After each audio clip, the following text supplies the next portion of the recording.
High প্রিয় শিক্ষার্থী বন্ধুরা, আসসালামু আলাইকুম। আশা করি সবাই ভালো আছেন।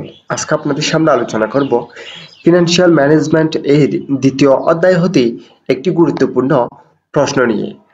আমার অনলাইন ক্লাসগুলো সবার আগে পাওয়ার জন্য আমার চ্যানেলকে সাবস্ক্রাইব করুন, লাইক করুন, বেশি বেশি শেয়ার করুন। Let's go. The expected cash flows of a project are as follows. Here, cash flow. The certainty equivalent factor behaves as per the following equation: alpha t equal to 1 minus 0.0 t.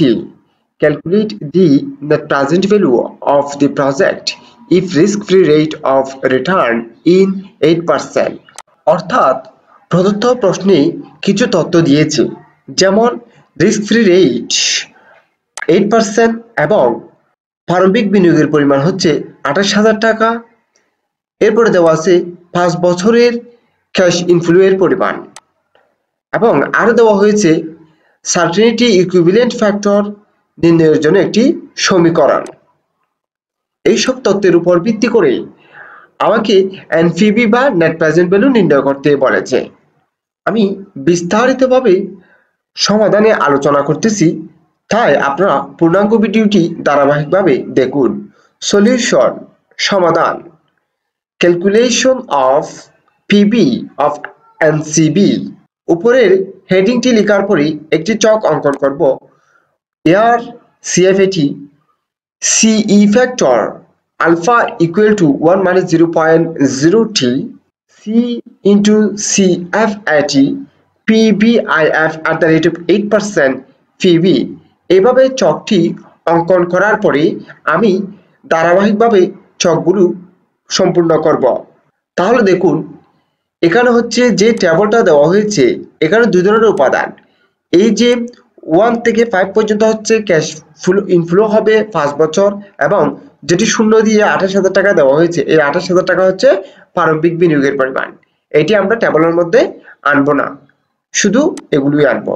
ওকে, তাহলে এখানে সর্বপ্রথম আছে হচ্ছে ইয়ার মানে হচ্ছে 1 থেকে 5 পর্যন্ত এগুলো বসাবো। এরপর হচ্ছে CFAT cash flow after tax. এই যে 1 থেকে 5 ইয়ার পর্যন্ত যেই ক্যাশ ফ্লো আফটার ট্যাক্স দিয়েছে সেগুলি দেখে দেখে লিখব। 6,000, 7,000, 10,000, 11,000, 9,000 টেবল থেকে দেখে দেখে লিখেছি। এরপর হচ্ছে সিই ফ্যাক্টর মানে হচ্ছে সার্টেনিটি ইকুইভ্যালেন্ট ফ্যাক্টর। নিচের এই যে এই সমীকরণটা লিখেছি, কারণ প্রদত্ত প্রশ্নে বলেছে সার্টেনিটি ইকুইভ্যালেন্ট ফ্যাক্টরটি নির্ণয় করতে হবে সমীকরণটি ব্যবহার করে। তাহলে আবার সার্টেনিটি ইকুইভ্যালেন্ট ফ্যাক্টর কিভাবে নির্ণয় করি সেটি একটু দেখুন। 1 minus 0.0 t, টি মানে হচ্ছে টাইম বোঝানো হয়েছে, অর্থাৎ প্রথমটির জন্য 1। দেখুন, 1 থেকে যদি 0.01 বাদ দিই সেক্ষেত্রে হবে 0.990। এরপর হচ্ছে দ্বিতীয় বছরের ক্ষেত্রে টি এর পরিবর্তে হবে 2। 1 minus 0.02 করলে হয় 0.980। তৃতীয় বছরে হবে টি এর পরিবর্তে 3। চতুর্থ বছর হবে টি এর পরিবর্তে 4। পঞ্চম বছর হবে টি এর পরিবর্তে 5। আমরা টি এর পরিবর্তে যার জন্য ফ্যাক্টর নির্ণয় করব তার বছরটা লিখে দিব এবং 1 থেকে সে মানটা বাদ দিব, যেটি পাবো সেটি হচ্ছে সিই ফ্যাক্টর। এরপর হচ্ছে সিএফএটি অর্থাৎ cumulative cash flow after tax. এটি কিভাবে নির্ণয় করব? এটি হচ্ছে আপনার সিএফএটির সাথে সিই ফ্যাক্টর গুণ করে যেটি পাবো সেটি হচ্ছে সিএফএটি। অর্থাৎ এই সিএফএটি টাকাকে আমি সিই ফ্যাক্টর এর মান দিয়ে গুণ করে সিএফএটি এর টাকাটি নির্ণয় করেছি। এরপর হচ্ছে পিভিআইএফ at the rate of 8%, অর্থাৎ প্রেজেন্ট ভ্যালু ইন্টারেস্ট ফ্যাক্টর 8%। এটি নির্ণয় করতে হবে একটি সূত্রের মাধ্যমে। এই 8% এ ফ্যাক্টর সূত্রটি হচ্ছে এটি 1 divided by 1 plus r to the power n। এই সূত্রটি ব্যবহার করে আপনারা ফ্যাক্টরটি নির্ণয় করবেন। আমি একটি বুঝিয়ে দিচ্ছি। উপরের সূত্রের 1 থাকবে, নিচে সূত্রের 1 প্লাস আর, আর মানে হচ্ছে 8% এবং এর মানে হচ্ছে নাম্বার অফ ইয়ার্স। আপনি প্রথম বছরের জন্য নির্ণয় করলে 1 বসাবেন, দ্বিতীয় বছরের ক্ষেত্রে হবে 2, তৃতীয় বছরের ক্ষেত্রে হবে 3, চতুর্থ বছরের ক্ষেত্রে হবে 4, পঞ্চম বছরের ক্ষেত্রে হবে 5। এইভাবে আপনি n এর মানটা পরিবর্তন করে সূত্রে প্রেজেন্ট ভ্যালু ইন্টারেস্ট ফ্যাক্টর নির্ণয় করবেন। এরপর হচ্ছে পিভি। পিভি মানে হচ্ছে প্রেজেন্ট ভ্যালু।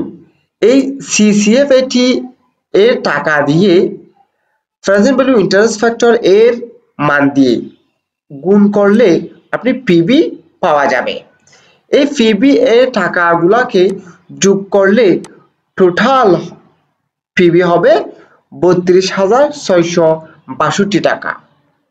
আমাদের প্রদত্ত প্রশ্নে বলেছিল নেট প্রেজেন্ট ভ্যালু নির্ণয় করার জন্য, তাই আমাকে নেট প্রেজেন্ট ভ্যালু সূত্র ব্যবহার করে নেট প্রেজেন্ট ভ্যালু নির্ণয় করতে হবে। তাই লিখেছি we know NPV equal to PV of NCB minus NCU, অর্থাৎ নেট ক্যাশ বেনিফিট এর বর্তমান মূল্য মাইনাস নেট ক্যাশ আউটলে। সূত্রটি মুখস্থ লিখেছি। তারপর হচ্ছে পিভি অফ এনসিবি মানে হচ্ছে এই যে 32,662 টাকা, এটি লিখব। এখান থেকে বিয়োগ করতে হবে এনসিইউ অর্থাৎ প্রারম্ভিক বিনিয়োগের পরিমাণ। এই যে প্রারম্ভিক বিনিয়োগের পরিমাণ হচ্ছে 28,000 টাকা, এই টাকাটা আমি বিয়োগ করব। তাই এখানে লিখেছি 32,662 টাকা থেকে 28,000 টাকা বিয়োগ করলে হয় 4,662 টাকা। এটি হচ্ছে এনপিভি বা নেট প্রেজেন্ট ভ্যালু। আমার প্রদত্ত প্রশ্নটি সমাধান করা শেষ। আমি আবার একটু বুঝিয়ে দিচ্ছি। আমাকে এখানে একটি টেবিলের মধ্যে দুই ধরনের উপাদান দিয়েছে। একটি হচ্ছে নেট ক্যাশ বেনিফিট দিয়েছে 5 বছরের এবং প্রারম্ভিক বিনিয়োগের পরিমাণ দিয়েছে 28,000 টাকা এবং risk free rate of return দিয়েছে 8% এবং সার্টেনিটি ইকুইভ্যালেন্ট ফ্যাক্টর নির্ণয় করার জন্য একটি সমীকরণ দিয়েছে। এর উপর ভিত্তি করে আমাকে এনপিভি নির্ণয় করতে বলেছে। তা আমি একটি সর্বপ্রথমে টেবল তৈরি করেছি। এই টেবলের মধ্যে প্রশ্ন থেকে দেখে দেখে ইয়ার এবং সিএফএটি বসিয়েছি এবং সার্টেনিটি ইকুইভ্যালেন্ট ফ্যাক্টরটি আমি সমীকরণের মাধ্যমে নির্ণয় করেছি। টি এর পরিবর্তে বছরগুলো বসিয়ে বসিয়ে আমি 1 থেকে বিয়োগ করে সিই ফ্যাক্টরটি নির্ণয় করেছি। সিএফএটি এর টাকাকে সার্টেনিটি ইকুইভ্যালেন্ট ফ্যাক্টর দিয়ে গুণ করে সিসিএফএটি নির্ণয় করেছি। এরপর হচ্ছে প্রেজেন্ট ভ্যালু ইন্টারেস্ট ফ্যাক্টর 8%, এটি আমি এই সূত্রের মাধ্যমে ব্যবহার করে নির্ণয় করেছি।